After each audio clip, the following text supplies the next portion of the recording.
अस्सलाम वालेकुम everyone. I hope कि आप सब खैरियत से होंगे, ठीक ठाक होंगे। मैं भी अल्हम्दुलिल्लाह ठीक हूँ।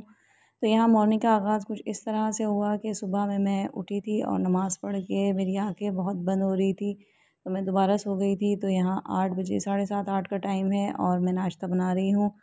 तो यहाँ जो है स्पेशल आटा है, स्पेशल आटा क्योंकि चक्की बंद हो गई थी तो हमारा गंदम का आटा पीस के नहीं आया कल, तो स्पेशल आटा मंगाना पड़ा। तो ये तो मुझे ऐसा लगता है जैसे रबड़ की तरह, और जो है इसकी रोटियां भी बहुत मुश्किल से बनती हैं।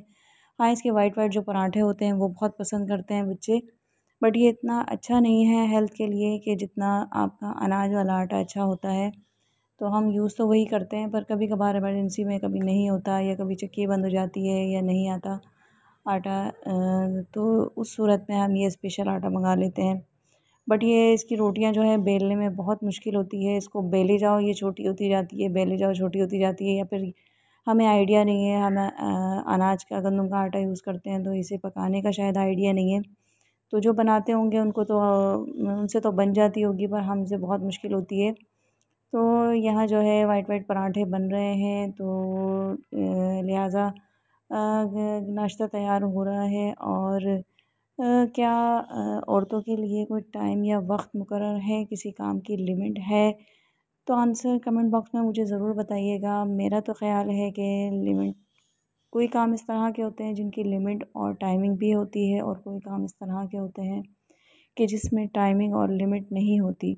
जैसे कि आप दोपहर में अगर खाना बना रहे हैं, सुबह का नाश्ता बना रहे हैं, तो वो सुबह का नाश्ता आपको सुबह में ही बनाना है।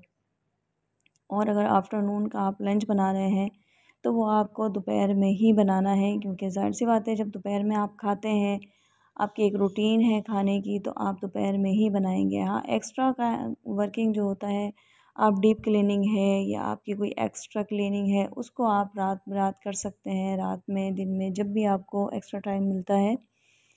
बट कुछ कामों का जो है वो टाइमिंग होता है और कुछ टाइमों कामों की जो है वो टाइमिंग नहीं होती। तो लिहाजा जो है यहाँ पर मैं नाश्ते से फ़ारिग हो गई हूँ और किचन समेट रही हूँ। तो साथ के साथ किचन जो है थोड़ा बहुत समेट देती हूँ ताकि नाश्ता मैं करके आऊँ तो फिर सिर्फ मुझे बर्तन मिले और बर्तन मैं वॉश करके किचन से फ्री हो जाऊँ। तो यहाँ पर मक्खी इतनी हो रही है कि ज़रा सा भी कोई अगर मीठे का कुछ भी गिर गया है ना तो फ़ौरन हमला कर देती हैं। तो इस कदर मक्खियाँ हो रही हैं, तो लिहाजा बहुत क्लीनिंग की सफाई का ख़्याल रखना पड़ता है। तो यहाँ मेरा नाश्ता रेडी हो गया है और जी मैं यहाँ नाश्ता करूँगी। और आज आया है ये AC/DC फ़ैन, जो कि 12 वोल्ट पर चलता है। शायद आप लोगों ने देखा हो, यूपीएस और बैटरी जब बिल्कुल डाउन हो जाती है फिर भी ये फ़ैन जो है 12 वोल्ट पे, कम वोल्टेज, बहुत ज़्यादा कम वोल्टेज लेता है, तो जिसकी वजह से ये चलता रहता है। और ये जो स्टैंड फ़ैन आप देख रहे हैं ये हम रात में फ्रिज के पीछे की तरफ लगा देते हैं, ताकि बाहर सहन में से ठंडी हवा मिले। और जो अक्सर इशू होता है कि बर्फ़ नहीं जम रही होती है, फ्रिज कूलिंग नहीं कर रहे होते, तो कंप्रेसर हीट अप हो जाता है, ज़ाहिर है इतनी गर्मी होती है, लाइट जा रही होती है, और इसकी वजह से तो ये पंखा जो है स्टैंड फ़ैन ये बहुत यूज़फुल साबित होता है। और बर्फ़ बहुत अच्छी जमती है रात में अगर हम लगा देते हैं, कूलिंग बहुत अच्छी होती है। हाँ, अगर आप 1-2 दिन का आटा गूँध के रख रहे हैं तो वो आपको ऊपर ही रखना पड़ता है, क्योंकि नीचे तो गर्मियों में ख़राब हो जाता है। तो यहाँ मैं स्टोर में आ गई हूँ तो बिस्तर वग़ैरह रख रही हूँ।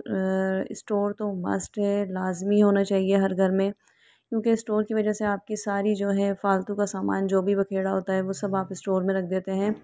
तो मैं यहाँ स्टोर में अपने बिस्तर रखती हूँ और साथ में बैग वग़ैरह और जो है कपड़े वग़ैरह टाँगने की मैंने यहाँ पे साइड पे पूरे में मैंने वो लगाई हुई है, तो उसमें कपड़े वग़ैरह जो भी एक्स्ट्रा होते हैं वो सब यहाँ टाँगती हूँ।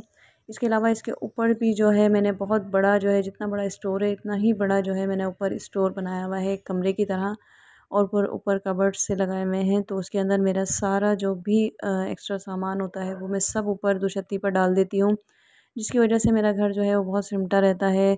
बड़ी पेटियाँ वग़ैरह जो भी हमारे जहेज़ की थी, शादी की थी, वो हम ऊपर रख देते हैं। इसके अलावा जो भी एक्स्ट्रा सामान निकलता ही रहता है, आप कितना ही समेट लें फिर भी जो है वो फ़ालतू का सामान निकलता रहता है। तो वो मैं सब ऊपर रख देती हूँ, जिसकी वजह से जो है मेरा स्टोर भी इतना भरा हुआ नहीं होता और मेरा घर भी जो है वो सिमटा रहता है। तो यहाँ ये अनाज की बोरियाँ रखी हुई हैं 2, तो ये हैं किसी की पहुँचानी है, तो ये फ़िलहाल आर्ज़ी तौर पे यहाँ पर रखी हुई हैं। तो यहाँ जूतियों का रैक भी मैं स्टोर में ही रखती हूँ। और जो है जो भी यानी कि घर का जो यूज़फुल का सामान होता है वो मैं सिर्फ नीचे स्टोर में रखती हूँ, बाकी मैं सब ऊपर जो है जो स्टोर के ऊपर जो छत्ती है उसमें डाल देती हूँ।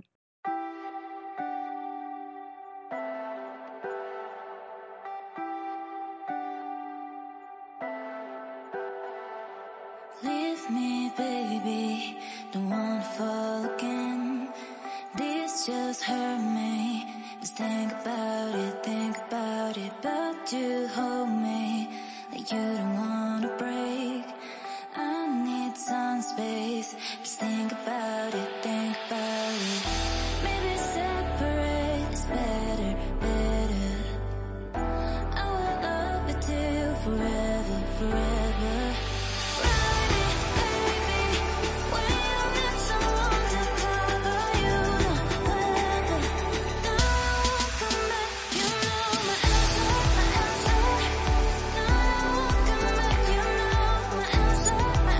तो यहाँ मेरी डस्टिंग चल रही है और डस्टिंग के साथ साथ यहाँ जो मैंने रूम में रैक लगाया हुआ है, तो इसके लिए जो है मैंने एक फ़ोम का चौकोर इसी के ही साइज़ का मैंने एक फ़ोम लिया था। उसके ऊपर जो मेरे पास कवर रखे हुए थे पोस्टर स्टाइल में जो भी फ्लावर्स के कवर थे, वो मैंने इसके ऊपर चारों तरफ जो है वो लगा के और इसको वाटर टेप से जो है वो कवर कर दिया था। तो इस तरह से ये रैक के ऊपर ब्यूटीफुल लग रहा था और कोई भी चीज़ आप इसके ऊपर रखें तो कंफर्टली इसके ऊपर से नीचे नहीं गिरेगी, इसके सुराखों में से नीचे से जो इसके अंदर होल्स बने हुए होते हैं। तो यहाँ जब भी आप अपने रूम की क्लीनिंग करें तो पहले एसी को ऑफ़ कर दिया करें, क्योंकि कहते हैं कि एसी जो है वो सारी डस्ट अपने अंदर ले लेता है, सारी डस्ट खींच लेता है, जिसकी वजह से इसके अंदर लीकेज का मसला हो जाता है। तो इसलिए जो है आप पहले एसी को ऑफ़ कर दिया करें, उसके बाद जो है अपनी क्लीनिंग वगैरह वो पूरी कर लिया करें। और ये साथ में जो दरवाज़े पर लगा हुआ है डोर पे नीचे ये फ़ोम वाला है, ये बहुत अच्छा, आई डोंट नो कि इसको क्या कहते हैं, मुझे ज़हन से निकल गया। पर जो है ये बहुत अच्छा है और एसी की कूलिंग इससे बिल्कुल भी नहीं निकलती, ना ही इसमें ज़्यादा डस्ट जाती है रूम में।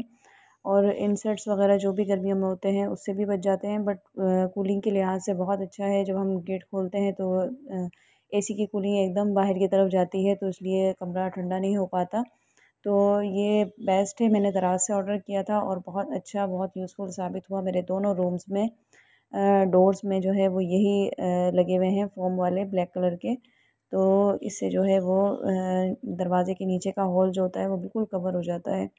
तो यहाँ रुमाल जो है रोज़ाना जो है बच्चे गर्मी में यूज़ करते हैं, तो वो उनमें इतनी बदबू हो जाती है और पसीने की वजह से बहुत ज़्यादा स्मेल आती है। तो ये मैं रोज़ाना ही जो है वो सर्फ़ में से अच्छी तरह से इसको वॉश करके और सुखा देती हूँ, ताकि फिर सुबह में जो है वो बच्चे ले जाएँ। क्योंकि गर्मी और पसीने इतने आते हैं कि रोज़ाना ही वॉश करें तो ज़्यादा अच्छा रहता है, क्योंकि अगर दूसरे दिन आप उसी को यूज़ करेंगे तो वो आपके लिए सही नहीं होता। तो इसलिए सफाई का ख़्याल रखा करें। तो यहाँ मैं बना रही हूँ ओजड़ी, और जो है जो कि मुझे और हस्बैंड को पसंद है बहुत। तो यहाँ हम दोपहर में जो है हमने ओजड़ी बनाई है और जो है सारे मसाले वगैरह ऐड करके बहुत अच्छी और बहुत मज़े की बनी थी। अगर आप कहेंगे तो आपके साथ रेसिपी भी शेयर करूँगी।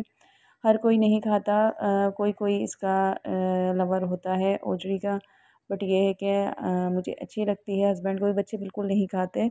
तो व्लॉग अच्छा लगा हो तो कर देना है लाइक और चैनल को कर देना है सब्सक्राइब। फिर मिलेंगे नेक्स्ट वीडियो में। अपना बहुत सारा ख्याल रखिएगा। अल्लाह हाफ़िज़।